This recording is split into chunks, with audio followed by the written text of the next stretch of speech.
दिल्लीत आज एकनाथ शिंदे आणि सुनील तटकरे यांच्यामध्ये महत्त्वाची बैठक संपन्न झाली। रायगड पालकमंत्री पदाबाबत चर्चा झाल्याची सूत्रांची माहिती आहे।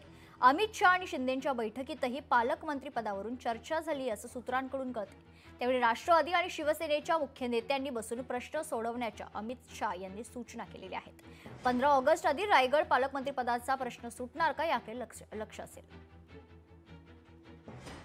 पालकमंत्री पदाच्या संदर्भामध्ये माननीय मुख्यमंत्री महोदय, दोन्ही उपमुख्यमंत्री महोदय योग्य त्या वेळी निर्णय घेतील। रायगड जिल्ह्यावर आणि नाशिक जिल्ह्यावर कुठल्याही बाबतीतला अन्याय होणार नाही किंवा निधीच्या बाबतीमध्ये कुठली कमतरता पडणार नाही याची दक्षता तिन्ही म्हणजे मुख्यमंत्री महोदय, दोन्ही उपमुख्यमंत्री महोदय घेत आहेत। काल जी तटकरे साहेबांची आणि माननीय एकनाथजी शिंदे साहेबांची भेट झाली ती सदिच्छा भेट होती। तटकरेंनी जर रायगडबद्दल चर्चा केली असेल त्यांच्याबरोबर तर मी असं म्हणेन की मग त्यांनी नाशिकबद्दल सुद्धा चर्चा करायला पाहिजे।